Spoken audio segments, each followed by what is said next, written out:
Hello, I'm Christopher Mose. And I'm Sabine Schoenberg, and here's another edition of Smart, Healthy, and Green News.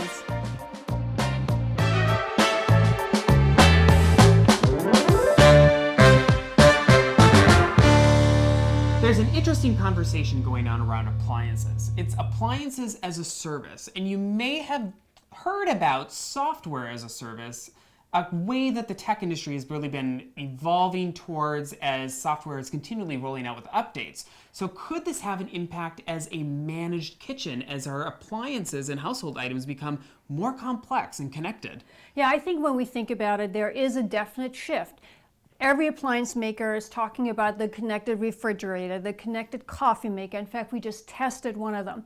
So yeah, we're dabbling with it, we're finding our way through it, and what's very interesting is, first of all, this is years off in the future. Yeah. I don't think we're ready, because especially when you think about the daily implication, are you really ready to sign up with one manufacturer so that you have not 5 people and 5 pieces of equipment and 5 downloads, but it really becomes integrated, which means then you really have to have confidence in that one particular brand. And do you in the brand that you have in your home? Probably not to the degree that you really need to really hand over the tools to them. And it'll be a psychological shift as we move from buying appliances that we're used to doing. You go to the appliance store, you pick out the washer dryer that you want, but going to a situation where you're paying a monthly fee to have that managed, serviced, upgraded automatically for you. It's going to be a shift for consumers, and like you mentioned, we're at the early stage here. Appliances are just starting to talk to devices, talk to each other. It's got a ways to go before this starts making a meaningful lifestyle impact. That's the key. Lifestyle impact. That's really my bottom line standard. And what we're finding with some of the testing we've done so far, it's not really rising up to that level yet.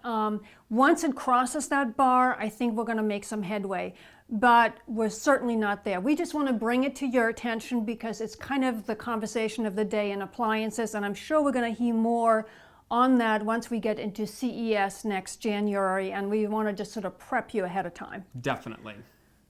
Next up, we wanted to take a look at a new drywall product. It's actually been on the market for a little while, but we wanted to bring some attention to it. It actually has some properties in it that is able to absorb and remove formaldehyde from the air, dramatically improving indoor air quality, which is a challenge. Yeah, as you all know by now, I'm very, very big on indoor air quality. I think it's the next big conversation we all have to have with ourselves, particularly new construction.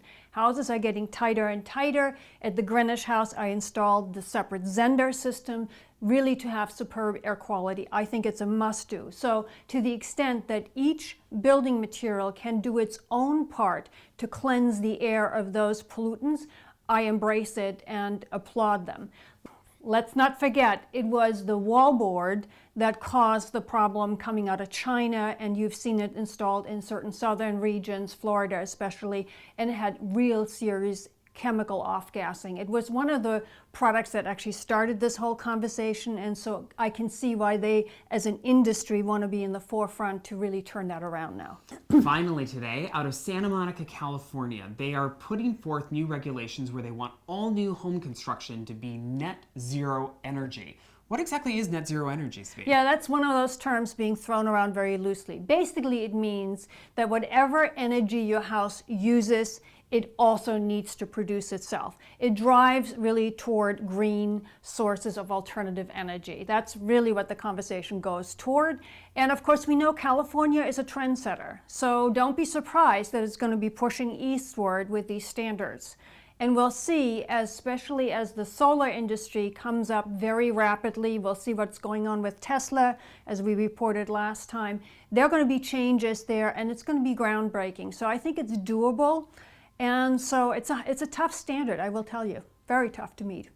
Thanks for watching. Be sure to subscribe to our YouTube channel and check out our recent project, The Greenwich House. You can find more information on what we talked about today at sabinesnewhouse.com.